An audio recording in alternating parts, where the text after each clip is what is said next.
Good evening, afternoon, or night to everybody who follows this channel, Cristero Moderno. Today's transmission is going to be in English, and it's going to be referring the prophecy of Daniel chapter 8. You see, this prophecy is a very important part of the book of Daniel, but unfortunately, many people have twisted it to reflect their own personal bias. You see, when you study the Bible, there are two ways to study it. One is exegesis, which means I humble myself, I make prayer before time. Lord God, let me understand properly what you want to tell me. Open my eyes, my understanding, and my heart, so that I take from this what you want me to know. In the Father and Holy Spirit. And then I go into the Bible, I see what it says, and I learn from it. But unfortunately, there are a lot of groups, especially in Protestantism, who would prefer to do eisegesis or eisegesis, which is where they come to the Bible with already a preconceived idea, with already a preconceived understanding, already wanting to prove something, like the crazy nut who's blaming John the Baptist for Venezuela's earthquake. They're like, oh, how can I prove that it's an earthquake, that it's God's will that this earthquake happened? And then they jump into the Bible looking for evidence for what they want. That is twisting the Bible around to their ideas. That's eisegesis, and that's sadly what many Protestants do. But the problem here is, if you want to study the prophecy of Daniel properly, you need to have a complete Bible with all 73 books. 66 will not do. You need to be able to also understand and open your mind and look at the context, including what was going on with the people of Israel when this prophecy was written. So let's start by that. Daniel in Hebrew translates as God's judgment. If we look at the first few chapters of Daniel, we find that Daniel was just a young man, maybe late teens, early 20s, when he is deported from Jerusalem, taken captive to Babylon. There, he distinguished himself with the wisdom that he had, and he was recognized to take a position of leadership in the Babylonian government. Now, if we read the original document, the original book of Daniel, it is not written in Hebrew. It is written in Babylonian Aramaic. There are three main dialects of Aramaic. Babylonian Aramaic, which is the one that Daniel is written, the Syriac, which is the one in Matthew, and Palestinian Aramaic, which is the one Jesus spoke. Now, it's called Palestinian Aramaic, but it's not really Palestinian, so I'm not going to go into that at the moment, but we're going to move on. The book of Daniel is written in Babylonian Aramaic, and we need to understand what is going on. Jerusalem had fallen in the year 587 BC in the hands of Babylonian Emperor Nebuchadnezzar. The people of Israel were wondering what was to become of their country. This is the main focus in the book of Daniel. What was to become of the people of Israel? There are a lot of people who try and get the book of Daniel twisted around to justify their anti-Catholic rhetoric, their anti-Catholic doctrine. But if you do that, you're taking the book of Daniel out of its context. The book of Daniel, as I just mentioned, is focused solely on the destiny of the people of Israel. And you need to understand the history of Israel to properly understand that. And this history of Israel tells us that Jerusalem falls in 587 BC to the Babylonians, who were being led by Nebuchadnezzar. Then, in the year 539, about roughly 40 years later, Babylon falls in the hands of the Persians, who lasted until the year 323, and so on. We need to understand what is going on in the history to be able to properly understand the book of Daniel. So as we go and read the book of Daniel, chapter 8, I'm going to be making pauses so that we see and understand the meaning. You see, the book of Daniel was written in what's called apocalyptic writing. The apocalyptic genre of literature, very popular in the Bible, in books such as the book of Revelation, book of Daniel, book of Zechariah, the visions spoken of by Joseph and by Pharaoh in Egypt. All those are apocalyptic descriptions. Apocalyptic literature, which means that it all reflects a deep symbolic language. And in apocalyptic literature, we need to understand that a horn represents civil power. It represents a king on an actual throne. It does not represent a religious power whatsoever, and that's why many people get wrong. Wings represent speed or strength. So let's begin reading Daniel chapter 8, and we will stop every few verses to understand what is being said in this apocalyptic writing. So let's begin. And I'm going to be reading from the Douay-Rheims Bible. I trust the Douay-Rheims Bible more so than the King James, because the King James came about in the 16th century, twisted around for political purposes. Let's continue seeing here what's going on. In the third year of the reign of King Belshazzar, a vision appeared to me, I, Daniel, after what I had seen in the beginning. Now, this is telling us when it happened. If we look at the list of Babylonian kings, we do not see Belshazzar showing up in any of those kings of Babylonian emperors. What we do see is a Nabopolassar. I invite you, let's go look at the list of kings available. List of Babylonian kings. I invite you to join me. Let's look at the list of Babylonian kings during this period, so that we can see exactly what we are talking about. Sometimes I get sometimes Nabopolassar and Nabonidus mixed up. But for the purpose of this, we need to get our information precise. So we're going to go all way down here to the 6th century BC.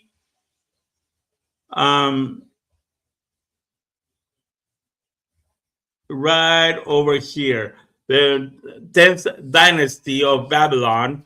We see here, excuse me, yes. Excuse me for a moment, something is going fishy. Well, okay, we'll do this way.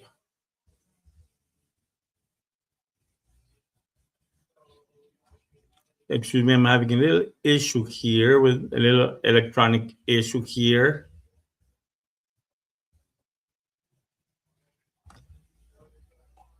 Bear with me, I'm having electronic problems right now. But okay, here we go. Let's continue now.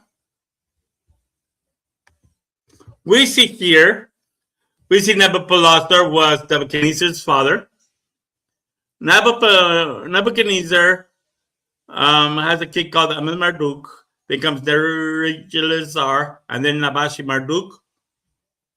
And then we have Nabonidus. We see Nabonidus ruled from 556 to 539.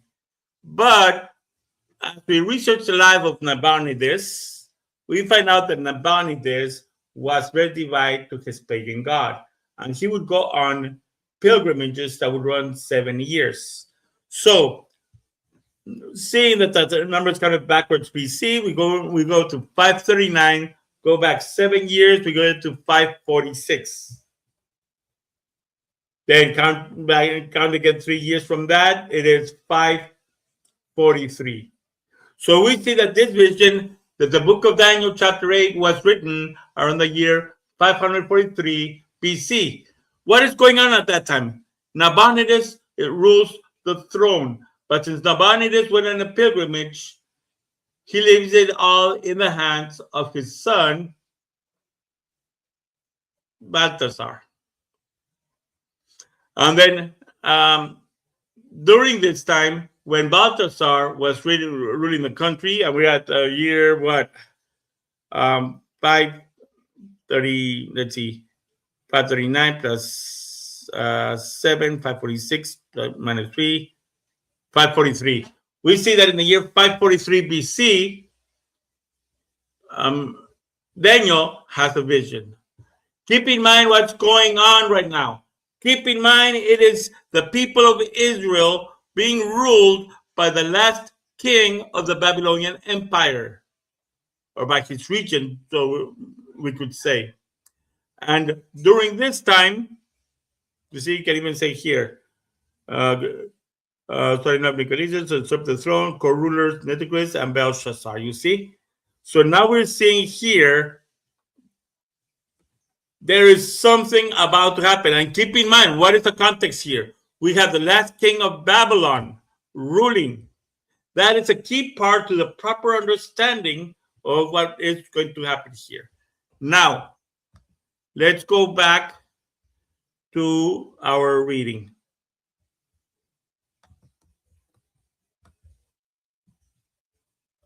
Let's see.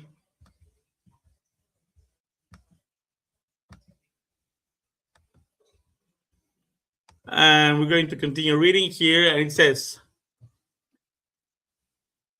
I had seen in the beginning, saw in my vision when I was in the castle of Susa, which is in the province of Elam.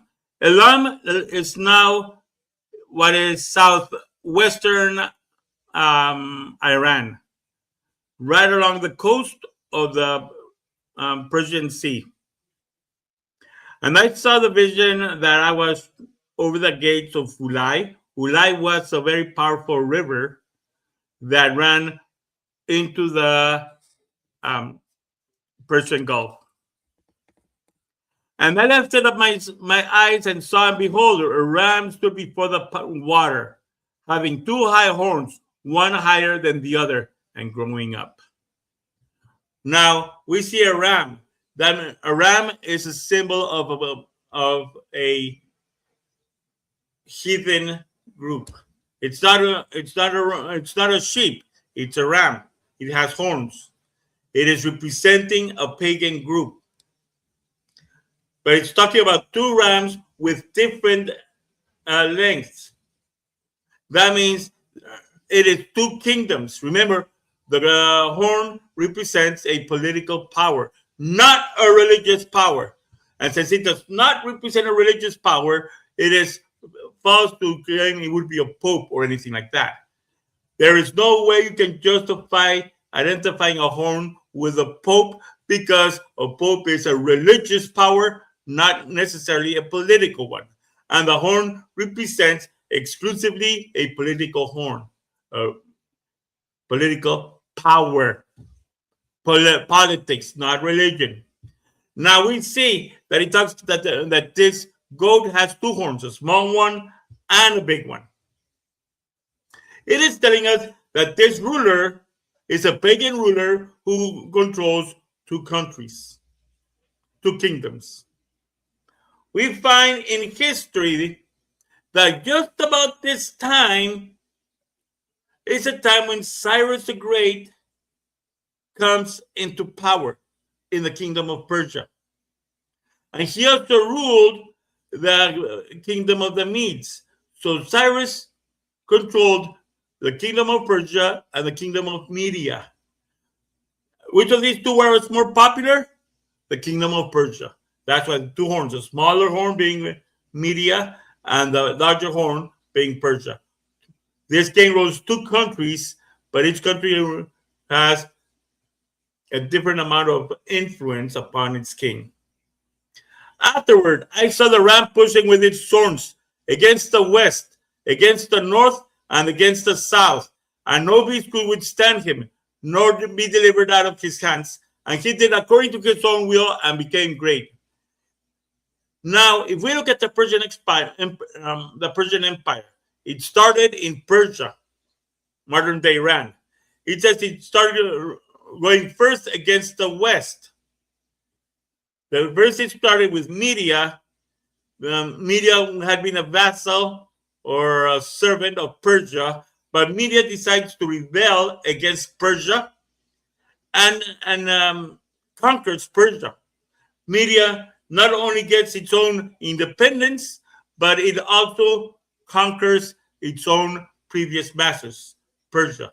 So now you have this ram going straight to the west, conquering Persia. And then he tells us afterwards, after he goes to the west, he decides to go north.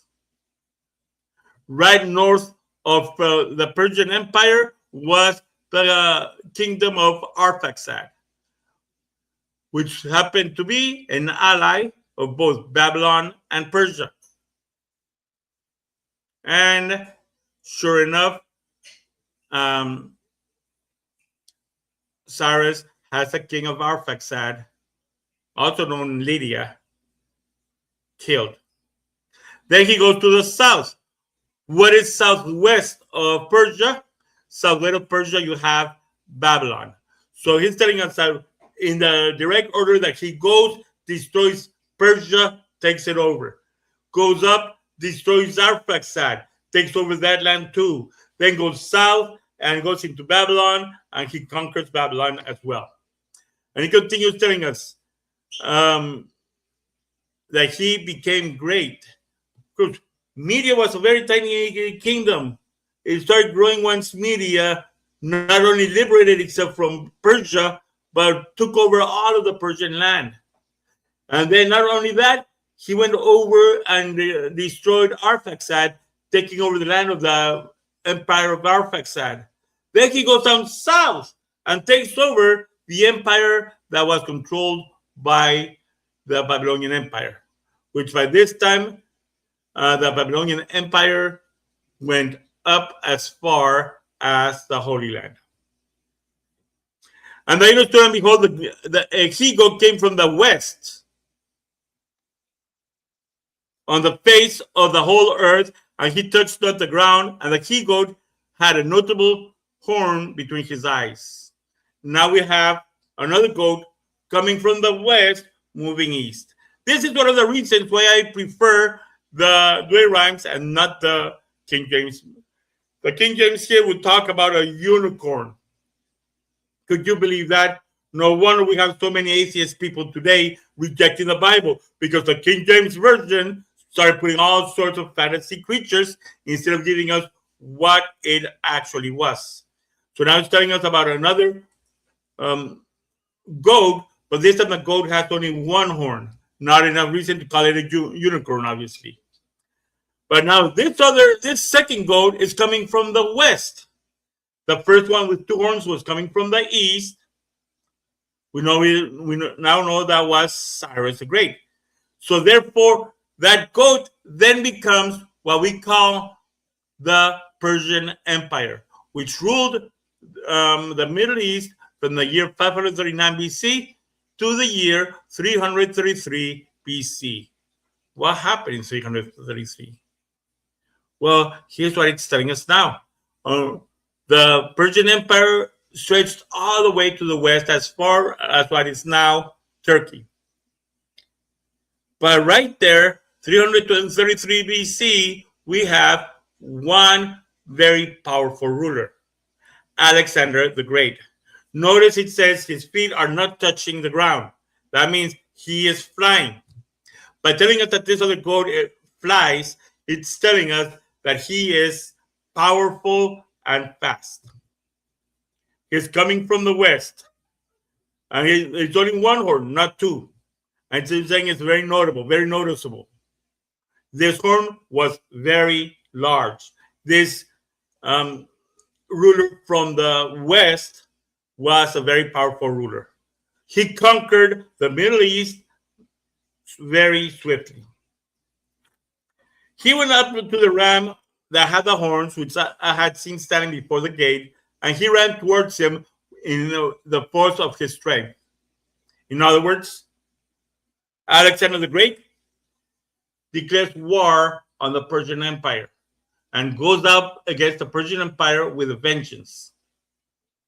And when he was come near the ram, he was enraged against him and struck the ram and broke his two horns. That means Alexander the Great destroyed the power of the Persian Empire. And the ram could not withstand him. And when he had cast him down on the ground, he stamped upon him, and none could deliver the ram out of his hand. This is telling us that when Alexander the Great declared war on the Persian Empire was not in a position to be able to provide any resistance against the kingdom, against the armies of Alexander the Great. That's why it had wings. It moved fast. That's why it had wings. It was strong. By the time Alexander the Great was 30 years old, he already ruled all the world that was known up until that time. And the he-goat, that's Alexander the Great, became exceedingly great. And you notice that. And when he was grown, the great horn was broken. And there came up 4 horns under it towards the 4 winds of heaven. So Alexander the Great dies in the year 323, just 10 years after conquering all of the Middle East. But the problem with Alexander the Great was that he was so busy trying to conquer the world, he did not pursue a wife, other than the political grievance that he had. He did not pursue getting an heir to his throne. So when Alexander the Great dies in 323 BC, there was nobody to succeed him. So he had 4 powerful generals who helped him get that power. One of them was Antigonus, Lysimachus, Antipater, and Ptolemy. These were the 4 great generals who had helped Alexander the Great come to power. And now that Alexander the Great dies without even having an heir, these 4 generals start fighting amongst themselves for power. So it's 4 horns. These 4 generals declare themselves kings. You have King Lysimachus, King Antipater, King Antigonus, and King Ptolemy I of Egypt. These 4 people split up Alexander's empire amongst themselves. And once they split up the empire amongst themselves, they started fighting over it, trying to recover the full amount and extent of Alexander's power. Out of them came a 4th little horn, and it became great against the south and against the east and against the strength. Now it's saying us a 4th little horn. There's another person here who establishes kingship. If we look at the history of all this, we see that there was another smaller general called Seleucus. Seleucus I. He had been a servant to Ptolemy. But Ptolemy decides to get rid of Seleucus, and Seleucus is sent to what is now the eastern Iran. Right there, Seleucus starts getting power, becoming powerful and stronger. We are told that during this time, he gets so powerful, he even ends up inheriting 500 war elephants from his father-in-law who ruled India. At this point,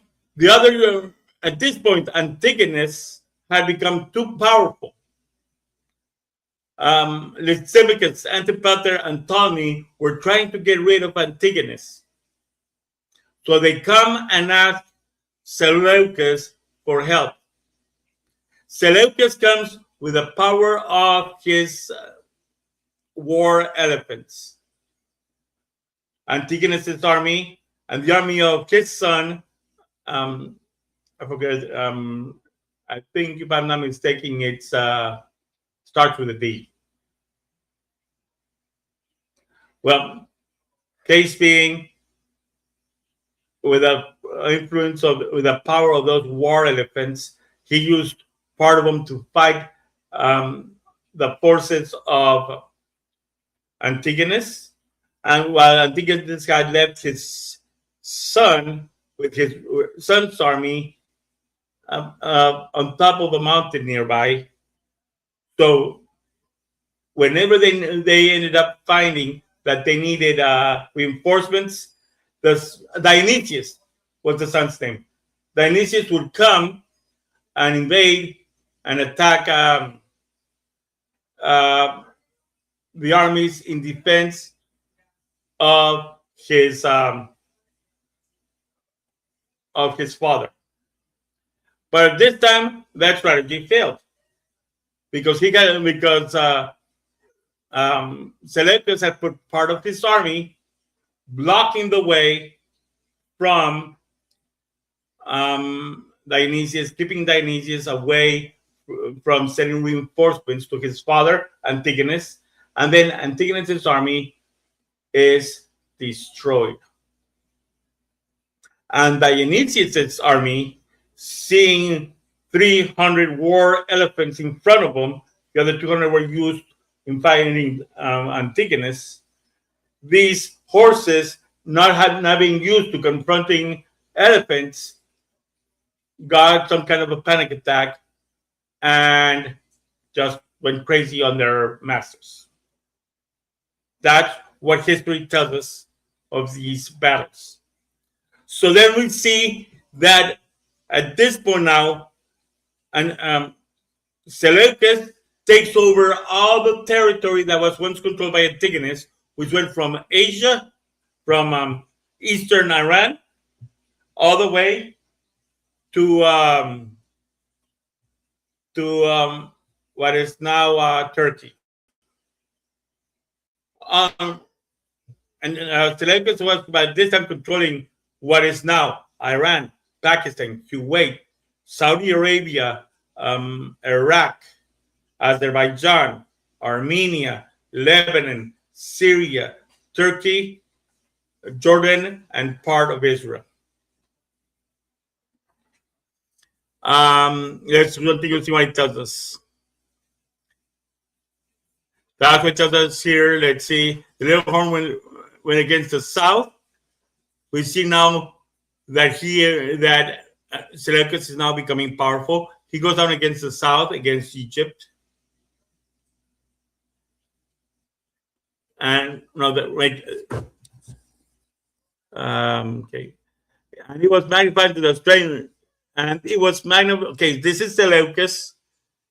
It was magnified even unto the strength of heaven, and he threw down of the strength and of the stars and trod upon them.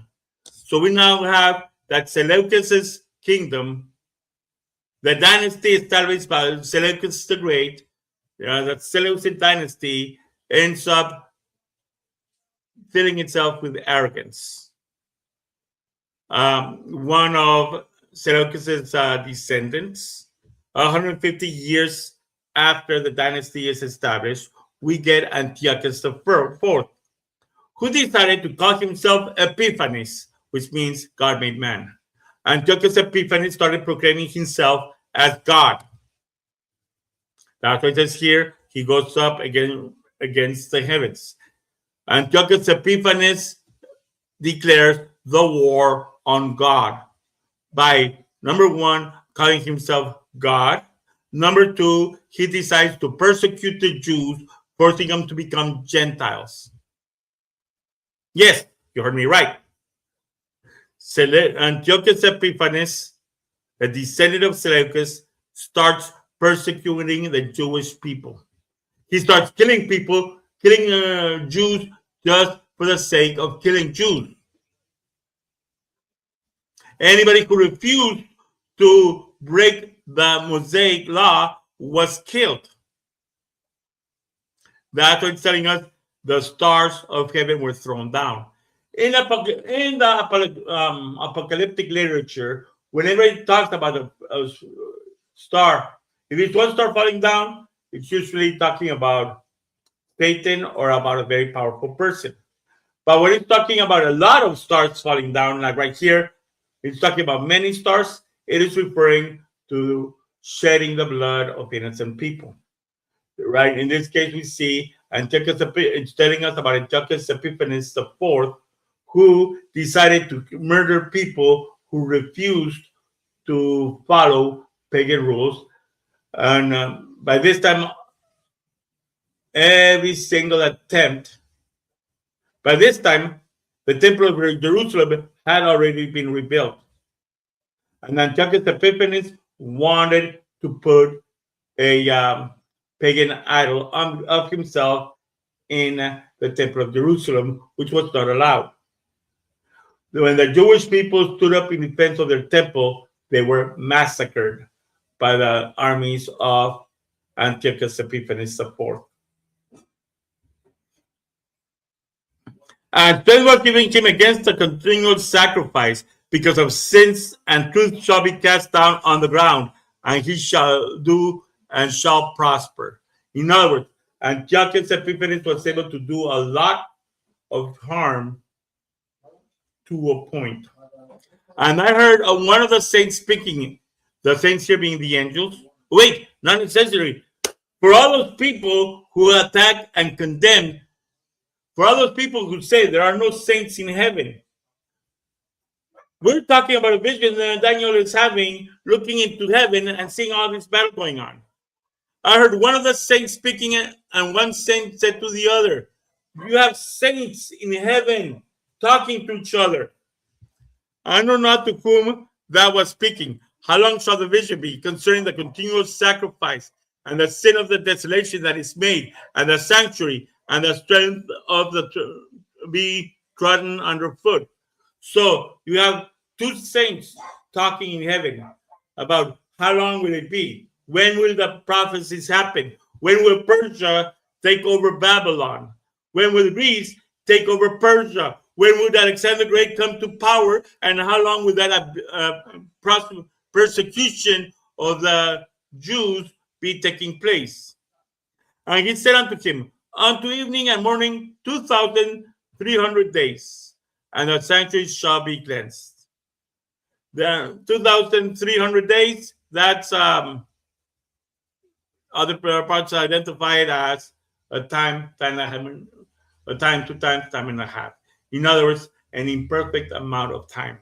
It's not telling us a specific time frame. It's not telling us, and this is where many people go wrong. They see that it starts talking about days, about years, and they start trying to do the math. That's not what it's talking about. It's not talking about little years. Let's calculate. 5,000, what? What was the time again? 2,300. Now let's figure out 2,300. How much is 2,300 divided by 365? And it tells us it is 6.3. So then the time it's giving us here is that the ruler was to rule for 6 years and a third of a year. So it's telling us this ruler rules for 6 years and a third. 6 means almost 7. In apocalyptic language, 7 means perfection, means totality, means the fullness. So we see that this imperfect king, Antiochus Epiphanes, tries to rule and prove his divinity by ruling to the maximum, to the perfection, and perpetuate his power. But he only ruled 6, which meaning he fell short of it. In other words, all this divinity that he bragged about, he proved he was a mere mortal. Let's continue seeing what else we find out here. Let me find where we were. There we go. And that's it says, unto evening and morning. In other words, when things are created anew. After the evening and after the morning. The day's end and the day's beginning. So that persecution is to last up until new beginning. And the sanctuary shall be cleansed. Just talking about temple.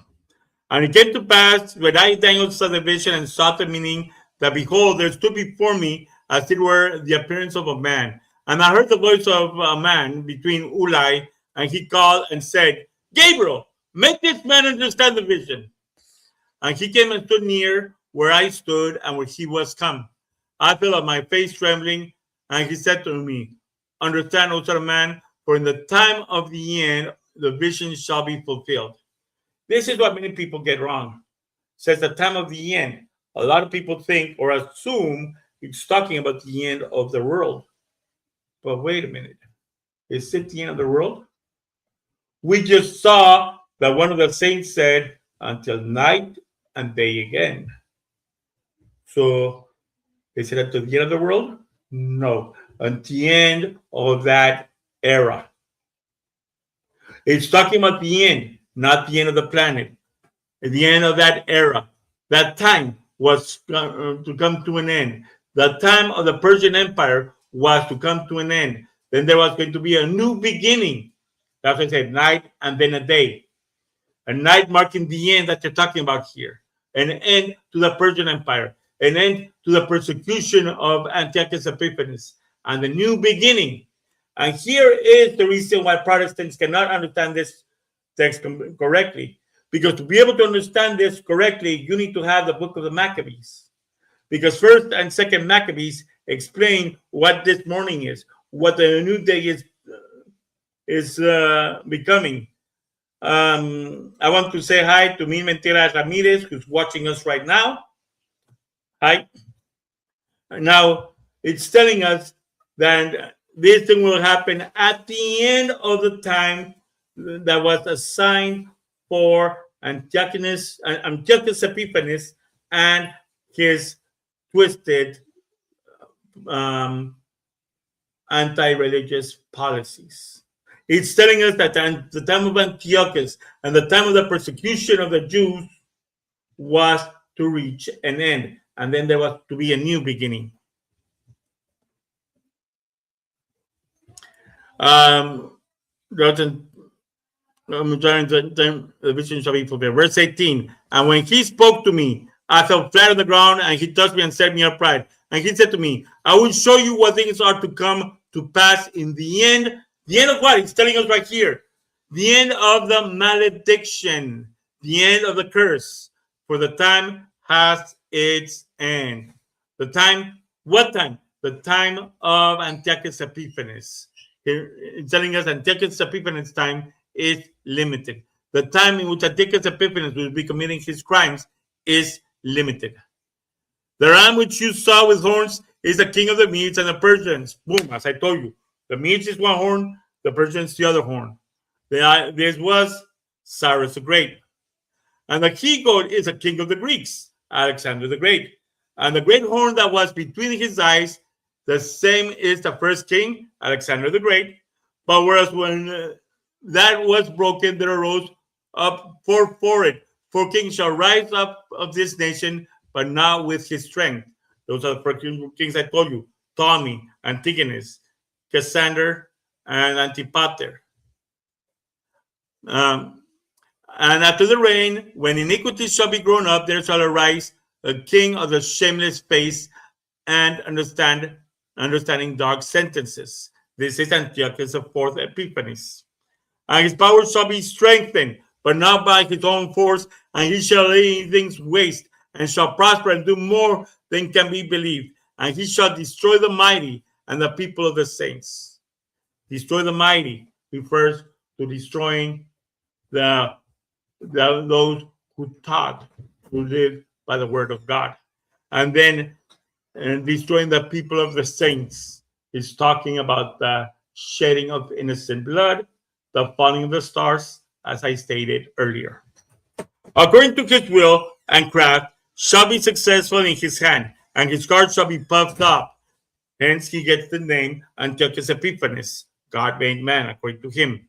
And in the abundance of all things he shall kill many, and he shall rise up against the prince of princes.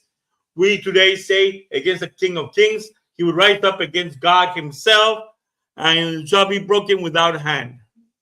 And the visions of the evening and the morning, which was told, is true. You therefore seal up the vision, because it shall come to pass after many days. Daniel had this vision in the year 500, what they would say, 43, 543, and it was fulfilled in 323, about 100 and something years later. And I, Daniel, languished and was sick for some days. And when I was risen up, the king's business, and I was astonished at the vision, and there was none that could interpret it. In other words, only Daniel was able to understand what was being said. As always, let's remember that long live Christ the King!